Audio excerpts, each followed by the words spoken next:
Candace Cameron Bure captured hearts as DJ Tanner on Full House. But in the decades since the classic sitcom's finale aired, the actor has upset the public time and time again. These are Bure's biggest controversies. After Full House ended, Candace Cameron Bure took some time away from her career to start a family. When she was ready to come back to the small screen, she dove in head first. In 2008, she made her Hallmark Channel debut with Moonlight and Mistletoe. The following year, Make It or Break It premiered on Freeform, then known as ABC Family. After she made her way back to the spotlight, Bure landed in hot water. In a 2008 chat with OK Magazine, Bure shared that she had been bonding with her former Full House co-star, Jodie Sweetin, over motherhood. She said, "I could give tons of advice. I'm years ahead of her in parenthood." One thing Bure recommended to Sweetin was the book On Becoming Baby-Wise, which was first published in the early 90s. Bure said of the book, "It helps your child sleep through the night and helps you put your baby on a schedule. It's so important." However, it has since been dubbed by Cafe Mom as the most controversial parenting book ever. The advice given in Baby-Wise goes against what many believe to be good parenting, including punishing your infant for playing with their food. It doesn't work that way. The American Academy of Pediatrics even warned against relying on the book, as it recommends scheduling breastfeeding times. This could lead to dehydration and, quote, failure to thrive. Bure co-hosted The View between 2015 and 2016. As is traditional on the show, she represented the lone conservative viewpoint among the hosts. During her first year on the series, there was an incident involving an Oregon bakery that refused to sell a wedding cake to a lesbian couple. After the story made national news, Bure and fellow The View host, Raven Simone, got into a heated debate about the issue. After the former Disney Channel star pointed out that Oregon law prohibits businesses from discriminating against customers in this way, Bure offered her own assessment of the situation. I don't think this is discrimination at all. This is about freedom of association. It's about constitutional rights. The actor went on to defend the bakery's decision to refuse service to the couple, going up against all her co-hosts at the table. This rubbed many people the wrong way, but Bure stood firm in her beliefs. She even insisted that her gay friends supported her for standing up for what she believed. The following month, Bure told HuffPost Live, "I was pleased with how I handled myself. If something conflicts with someone's deeply held religious beliefs, we should have the freedom to not have to deal with that or to have to be associated with it." Fans of RuPaul's Drag Race are certainly familiar with this phrase. Not today, Satan, not today. The expression was made popular by Season 6 winner, Bianca Del Rio. Eventually, it made its way from the Drag Race world and onto merch worn by at least one person who presumably wasn't aware of its origin. In 2017, Bure shared an Instagram snap of herself wearing a Not Today Satan tee. In response, Instagram users were quick to post comments pointing out that the slogan was Del Rio's catchphrase. Given Bure's track record when it comes to LGBTQ+ issues, it seemed more than safe to assume she was not a fan of the reality show. Del Rio soon took to Instagram herself to call Bure out, writing, "If only this homophobic Republican knew." Bure then took to the comment section of Del Rio's post to defend herself. She wrote, "I'm not homophobic and always sad when people think otherwise. Loving Jesus doesn't mean I hate gay people or anyone." The actor went on to say that she hoped the drag star would promote positivity in the future instead of tearing down people she disagrees with.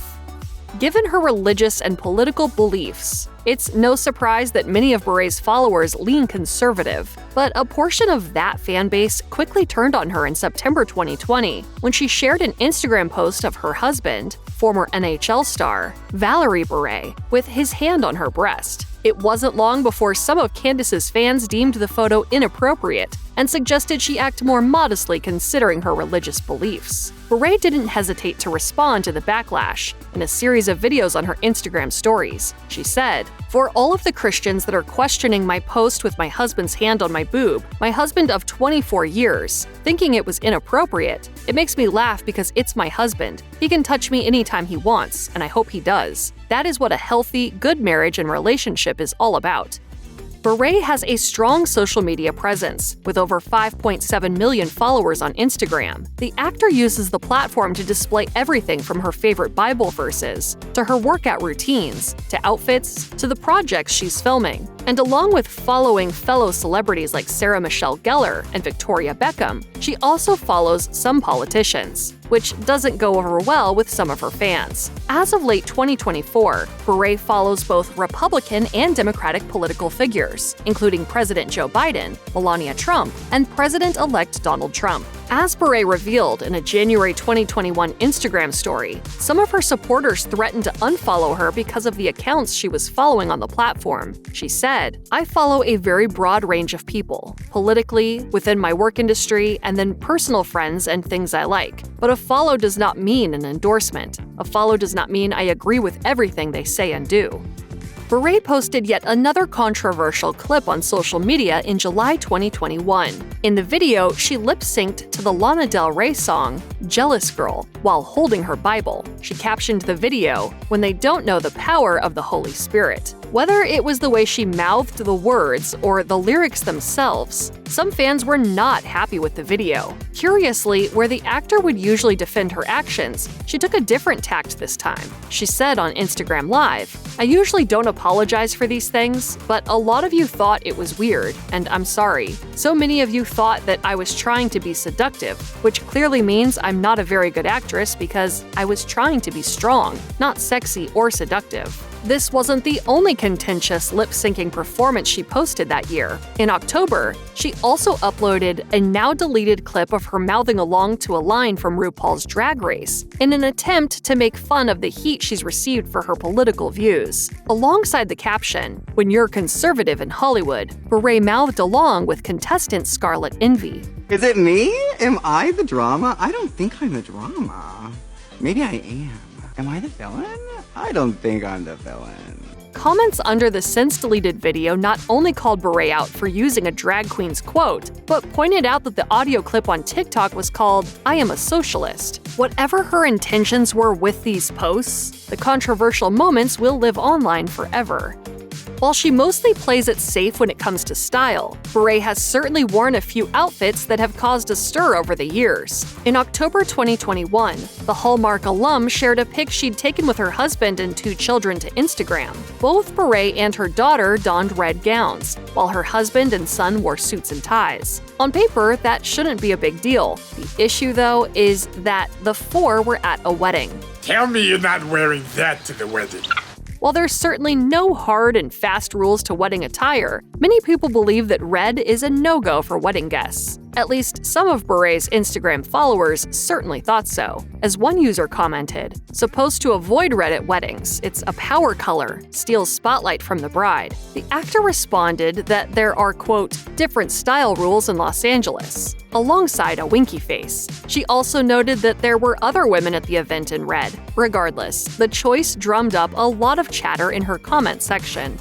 Back in July of 2022, Dance Moms alum JoJo Siwa posted a TikTok that featured different celebrities' pictures alongside captions like "Celebrity Crush" and "Nicest Celebrity I've Met." But when Candace Cameron Bure's face showed up, it was underneath the caption, "Rudest Celebrity I've Met." The post blew up, and the details of the incident came to light. Apparently, Siwa, who was still a kid at the time, was at the Fuller House premiere. She approached Bure and asked for a photo. Bure declined, and according to Siwa, the star went on to take pictures with other kids. It didn't take long for Siwa's story to reach Bure. The sitcom actor called the pop singer, and later shared her side of the story in an Instagram post. To her credit, Bure did apologize for this particular faux pas. I kind of broke your 11-year-old heart. I didn't take a picture with you. And I was like, oh, I feel crummy.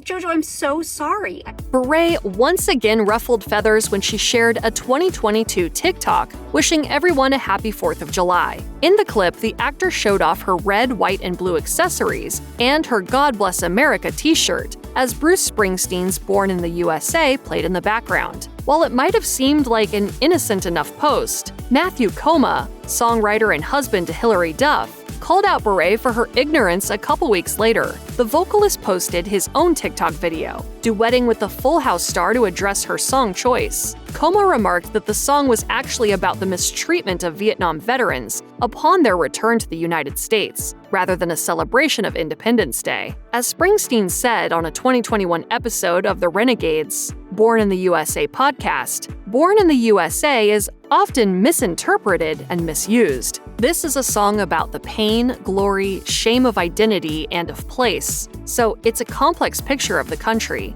Our protagonist is someone who has been betrayed by his nation and yet still feels deeply connected to the country that he grew up in. Once upon a time, Bure was a Hallmark Channel staple, starring in over 20 of the network's movies. However, her years-long reign came to an abrupt end when she left for the Great American Family Channel in April of 2022. Later that year, Bure spoke to the Wall Street Journal about her decision to leave Hallmark behind. She explained, "It basically is a completely different network than when I started because of the change of leadership." Bure followed Bill Abbott, the former Crown Media Family Network CEO, who left Hallmark in 2020 to launch Great American Media. As Abbott told the publication, he was eager to create a network that aligned with his own values. He said, "Spiritual or faith-based content is grossly underserved." When asked if Great American Media might ever follow in Hallmark's footsteps and feature same-sex couples in lead roles, Bure all but said no. She replied, "I think that Great American Family will keep traditional marriage at the core." Understandably, this didn't sit right with many, leading several stars to speak out against the actor's remarks. Among them was JoJo Siwa. In a since-deleted Instagram post, she wrote, "I can't believe that she would not only create a movie with intention of excluding LGBTQIA+, but then also talk about it in the press. This is rude and hurtful to a whole community of people." Bure's Full House co-star Jodie Sweetin showed Siwa her support in the comments. On May 24, 2022, 21 people were murdered by a gunman at an elementary school in Uvalde, Texas.